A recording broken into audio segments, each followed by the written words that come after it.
Gym owners, if you own a fitness business that offers small group personal training or coaching-centric classes, your prospects or potential customers, they might not even understand your value at first. After all, it's still kind of new in a lot of markets. And even if they do, they might just not be sold that you're actually the solution that's going to be best for them. That's why most gyms offer some kind of low barrier offer, sometimes called a trial, so their prospects can try before they buy. But what's the best low barrier offer? And is it even a good idea? My name is Mark Fisher from businessforunicorns.com, and yes, in almost all situations, a low barrier offer is a good idea. Now, before we dig into the potential options based on what services you offer, I want to start by saying you always need some kind of dedicated, meaningful sales conversation as part of your sales process. So usually this is a part of the low barrier offer. It's sometimes called a strategy session or a starting point session or a no sweat intro. There's a bunch of euphemisms for it, but basically it's a sales conversation and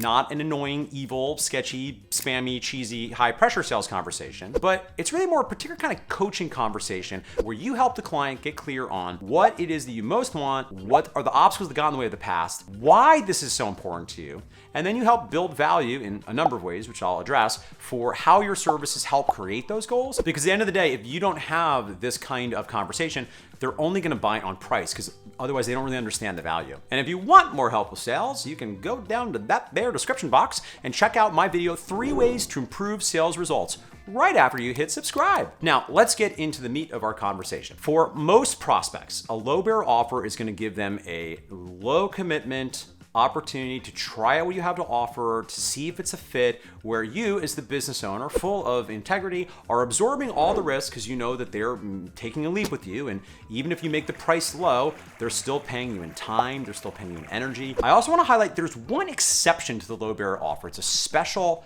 kind of trial, and I'll tell you more about this at the end. But first, let's cover traditional low barrier offers. Number 1, if you have a class-based concept, you're going to be relying on more total volume. You can fit more people in per class. It's going to be slightly lower average monthly revenue and lower per session revenue per client. Additionally, if you're offering classes, you are, and I don't mean this in a derogatory way, but you're selling workouts, you're selling an experience. And the reality is it's a little bit easier for prospects to understand what that is off, in some cases, as few as 1 sessions, so they can make up their mind a little bit more quickly. Furthermore, more of the market understands what a class-based fitness concept is than they do in general what a small group personal training concept is, which is still not quite as well known. Now, one principle is within reason, you want the low barrier offer to be as short as possible. This is good for the client because they're making less of a commitment, and it's good for you because you move them faster from prospect into an actual member. So there are a lot of class-based facilities that do great with a free class as a workout. That's it. That's the low barrier offer is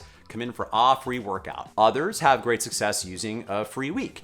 Now, it's certainly not wrong to charge a modest amount, maybe do like a 7 for 7 or even $49 for 14 days if that's what you want to do. But on balance, class models are designed to allow for a little less individualization. They can handle more scale, so you can usually lower the barrier a little bit more to get more butts in the seat. A second type of low barrier offer is one that's a better fit for small group personal training. So this product is a little bit different. It's going to be less total people. You both need and can handle less volume.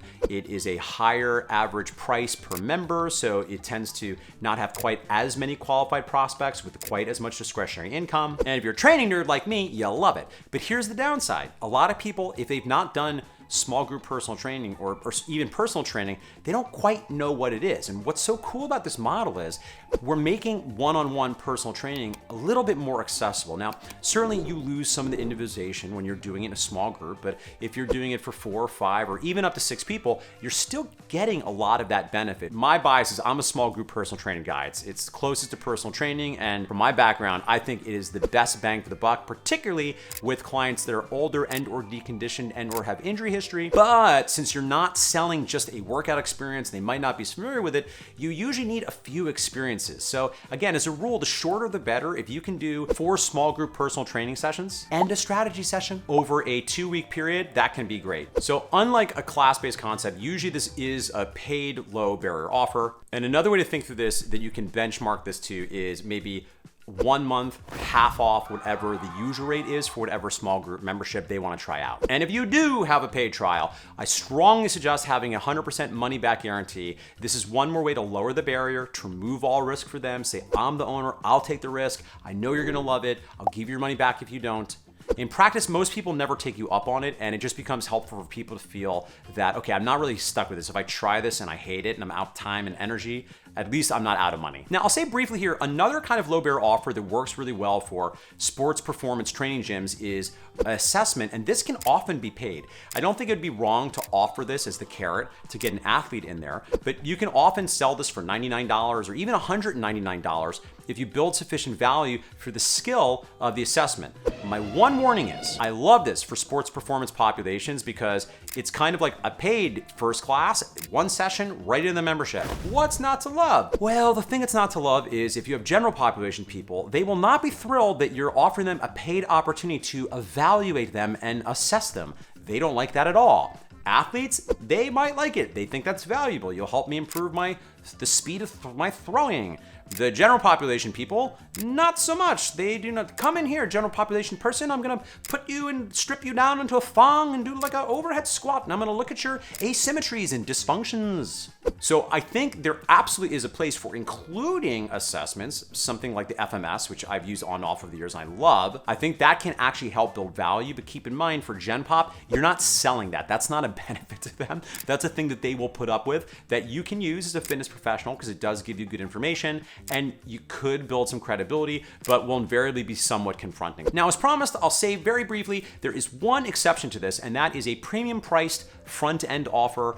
Depending on how expensive this goes, sometimes this is referred to as a high ticket offer. And this is where you have a sales conversation up front. Instead of moving them into a low barrier offer trial to try before they buy, you sell them into a 3K, 5K, even 8K for an 8 to 12 week program that is all in, that is super comprehensive with all the bells and whistles you have to throw. So if you do a program like this, you gotta stick the landing. It's gotta be good. Now, I really love this if you have a sophisticated sales team, because again, this is an amazing solution if one, the person is really ready to make some change, and two, if the person has the discretionary income. Now, if they don't meet either of those buckets, it's not gonna make sense. You probably wanna give them another solution.